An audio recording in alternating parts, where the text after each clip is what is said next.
এখন যেদিকটায় যাচ্ছি এটা কিন্তু এখানকার একটা পার্মানেন্ট ফ্লাওয়ার পার্ক। ঢোকার এন্ট্রান্সটাই এত সুন্দর করে সাজানো।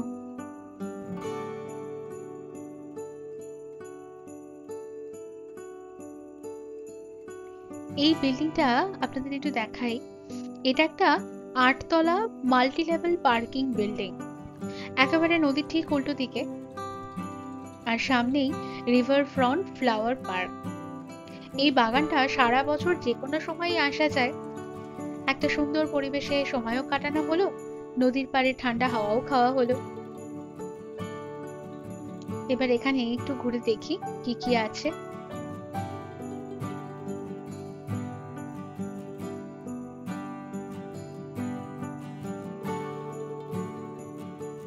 চারপাশটা এত কালারফুল, দেখে বেশ একটা ওয়ান্ডারল্যান্ডে এসে পড়েছি মনে হচ্ছে।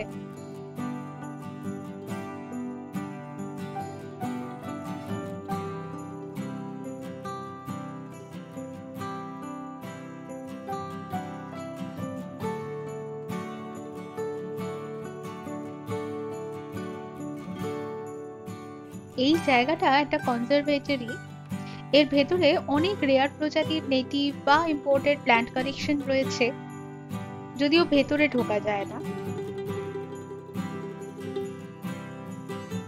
আর এই দূরে যে ব্রিজটা দেখতে পাচ্ছেন, এটা হচ্ছে অটল ব্রিজ। নদীর ওপরে এত সুন্দর একটা ব্রিজ, যেটা দূর থেকে দেখতে যেমন সুন্দর লাগে, পায়ে হেঁটে এই ব্রিজটার এপার ওপার করা যায়। এই বাগানটা ঘোরা হয়ে গেলে ব্রিজের ওপরে যাব। আগে এই দিকটা একটু ঘুরে নিই।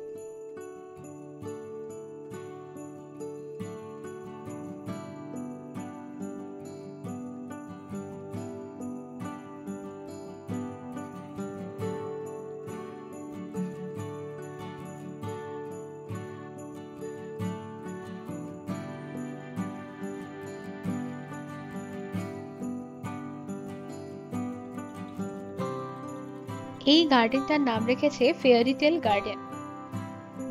সত্যি ফেয়ারি টেলই বটে।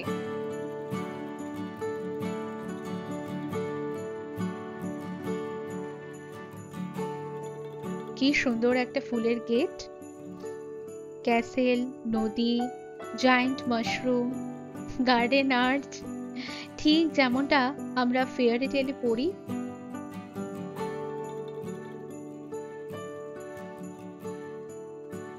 সত্যি গাছগুলোকেও এত সুন্দর লাইটিং দিয়ে সাজিয়েছে।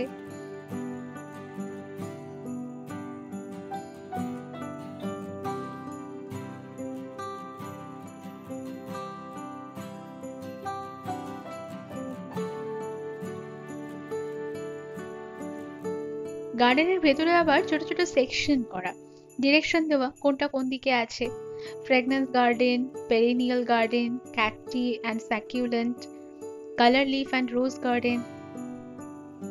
দাবা খেলার জন্য এর থেকে অত্যন্ত আদরণীয় পরিবেশ আর কি হতে পারে।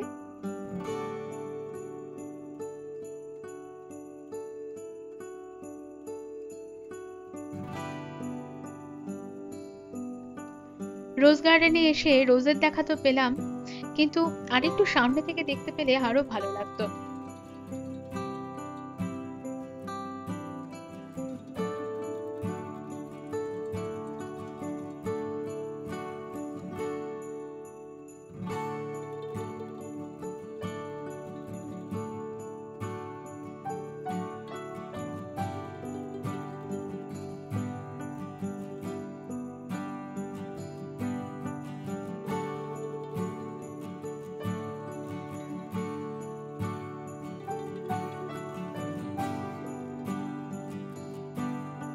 একটা ছোট্ট নদী বাগানের মধ্যে দিয়ে কোথায় যে বয়ে চলেছে এঁকে বেঁকে। এই আর্টিফিশিয়াল একটা পরিবেশেও আমার হঠাৎ রবীন্দ্রনাথের কথা মনে পড়ে গেল। আমাদের ছোট নদী চলে আঁকে বাঁকে। এই ছোট্ট জলপ্রপাতটাও দেখতে খুব সুন্দর লাগছে। এরই মাঝখানে আবার ছোট্ট ছোট্ট দু একটা পদ্ম ফুলের কুড়িও ফুটে রয়েছে। এই লেকটারই একটা দিক দিয়ে পুরো ঘুরে আবার ওই পারে যাওয়া যায়। আমরা এখন ওই দিকটা দিয়ে এগোবো।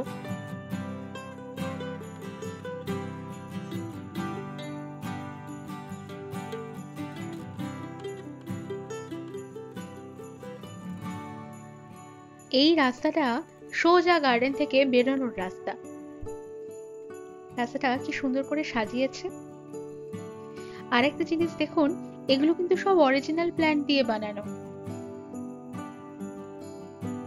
গার্ডেন থেকে বেরিয়ে এবার সোজা চলে এলাম অটল ব্রিজের সামনে। ব্রিজে ওঠার জন্য একটা এন্ট্রি ফি লাগে। আমরা ফ্লাওয়ার শো এর টিকিটটা যখন বুক করেছি তখনই এটার টিকিটও সাথে নিয়ে নিয়েছিলাম। চলুন এবার প্রথম পদক্ষেপটা রাখি। ব্রিজটা বাইরে থেকে যেমন সুন্দর লাগছিল দেখতে, ভেতর থেকেও ঠিক তেমনটাই সুন্দর।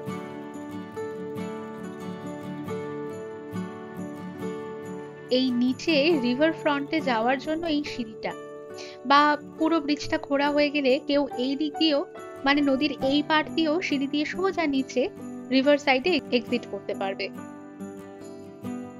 নদীর পার থেকে এখন আমরা সোজা নদীর ওপরে দাঁড়িয়ে রয়েছি।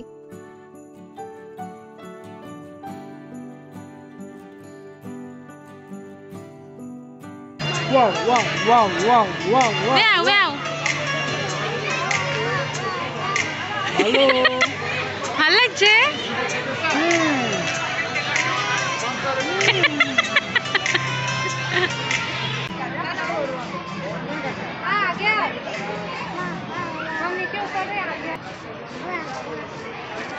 অসাধারণ।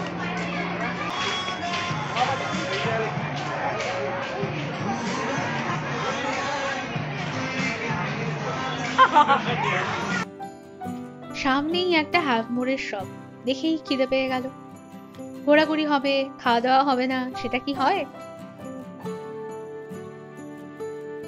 আমরাও নিয়ে বসে গেলাম দুটো সিঙ্গারা, একেবারে গরম গরম। এই সবগুলোর সামনেই বেশ সুন্দর একটা করে বসার গোল জায়গা রেখেছে।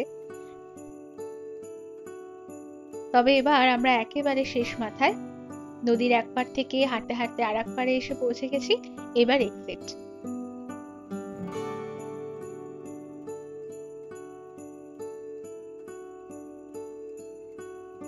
আজকের সন্ধ্যাটা বেশ মেমোরেবল হয়ে থাকবে আবার একটা বছরের অপেক্ষায়। আবার আসছে বছর, আসছে শীতে। শীতের আমেজ গায়ে মেখে ঘোরাঘুরি, খাওয়া দাওয়া, এর অনুভূতিটাই আলাদা। আজকে আরো বেশি ভালো লাগছে, নতুন অনেক কিছুর সাথে আলাপ হলো সেই জন্য। যাই হোক, এখন ঘরে ফেরার উদ্দেশ্যে রওনা দিয়ে দিয়েছি। আজ তাহলে এই অবধি। আবার দেখা হবে একটা নতুন দিনে আরো একটি নতুন ভিডিও নিয়ে।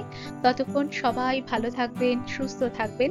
চ্যানেলটিকে অবশ্যই সাবস্ক্রাইব করে দেবেন। শুভরাত্রি।